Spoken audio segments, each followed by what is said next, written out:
This year, I bought the silver version with a grayish-white silicone strap. The strap quality improved this year, it's noticeably softer. I'm not sure if it's fluoro rubber, but it's better than last year's. Last year's strap was low quality, and even this year's Watch 5 has a poor strap. Both use their own quick-release interface, so if you want a third-party strap, the strap might not be convenient due to its non-universal interface. An official woven strap was included as a gift. Judging by the brand, it doesn't seem to be made by Vivo. It's a colorful, blue and white woven loop strap, and the quality feels good. The connector, however, is plastic. The clasp is metal, a magnetic clasp that feels nice. There's also a simple manual and the charging cable, which still uses contact charging. The charging port should be compatible with the previous generation, and this charging method feels a lot like a fitness band. Next, let's look. The watch doesn't come with a screen protector. It has an aluminum alloy body, and the crown is centered. There's a red accent ring on the crown, and the back is plastic. As for the charger, it's been downsized a bit. Compared to the previous generation, they've cut down on a PD sensor, which shouldn't have happened. I'm not even asking for improvements, but you can't downgrade. Also, I've heard the memory has been reduced. I'll power it on and check other features. Here is the speaker opening. The feel in hand is better than the last generation, better than the more expensive Watch 5. Even though the Watch 5 sells for 999 yuan, its build quality is average. From the promotional images this year, the GTR looks a lot like the Redmi Watch 5. Both have exactly the same screen size. When you connect it to your phone to activate, you can see it comes with screen breakage insurance. I recommend getting it because for the first 3 days after activation, it's cheap, just 9.9 yuan. After that, it's 49 yuan. The biggest change in appearance is the screen. It's upgraded from the GT's 1.85 inches to the GT2's 2.07 inches, which is noticeably larger, as you can see. The screen-to-body ratio is greatly improved. Compared to the Redmi Watch 5, which also has a good ratio, the bezels show little difference. On the Vivo, top and bottom bezels aren't as narrow as the sides, so it's not perfectly uniform, they're still a bit wider. But compared to the first-gen GT, the difference is clear, as its bezels were quite thick. So when you look at it from a distance, the front visual effect of the GT2 is better.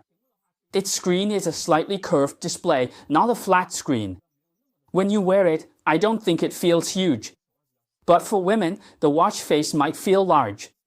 Let's look at whether its watch strap is compatible. It's not compatible with the previous generation's strap. Watch straps aren't compatible. I have 3 Vivo watches, none of their straps are interchangeable. This is disappointing from Vivo. The update is done.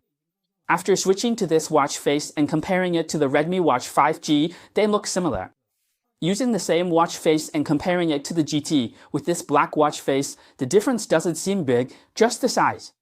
You can feel the screen brightness on this generation is higher. System logic, let's take a look. Swiping down brings the notification center and swiping up the control center. Quick access buttons are up top. Swiping left goes to the -1 screen. Here, find quick cards and the blue heart Xiaowei voice assistant connected to a large language model. Swiping left again reveals more customizable quick cards. Buttons lead to the App Center, offering options like exercise, daily exercise, coach, records, phone, walkie-talkie, and watch recap. This includes heart rate, sleep, blood oxygen, and stress. Green Diet is a new feature, a weight loss plan by dietary adjustments, which I'll try later. Other features include noise, breathing training, App Store, weather, card pack, Alipay offline payment, quick notes, Xiaowei suggestions, music, alarm clock, stopwatch, and compass. It has a compass, but it hasn't been enabled. As for the barometer and altimeter, if you're climbing mountains or stairs, it's not supported or accuracy won't be great because there's no altimeter. It still supports Baidu Maps. With Baidu Maps, it offers real-time map previews, which is nice.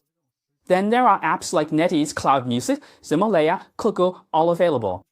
In the App Store, you can also download other apps. The system logic isn't much different from the previous generation, just an added Green Diet setting. We can quickly look. It still supports Bluetooth headphones for music, and there's also a mental health radio. System-wise, no major upgrades, improvements are in appearance. Let's check storage by looking at the music section on the phone. You can see the available space is 152 megabytes, so the total storage is probably just 512 megabytes. Basically, you can't download more than a few songs. It's actually not as good as the Redmi Watch 5. The Redmi Watch 5 still has over 300 megabytes, but even then, you can only download a few songs before it's full. The previous generation GT even had 1.5 gigabytes. Now there's 152 megabytes left. Looking at it this way, the previous generation's king of value was so competitive that the second generation ended up with less. Finally, let's look at its weight. The new GT2 weighs 60 grams. Let's compare with the previous generation GT weighing 46 grams. The Vivo Watch 5 is 47 grams, and the Redmi Watch 5 is 46 grams. Huawei Fit 4 is about 50 grams. They're all similar, but this one is 60 grams, a bit heavier. For more on the GTR, discuss in comments, I'll test it. My first impression, appearance and texture improved, but internally, there are cutbacks. The biggest downgrade is the removal of a PC sensor and memory reduced to 512 megabytes.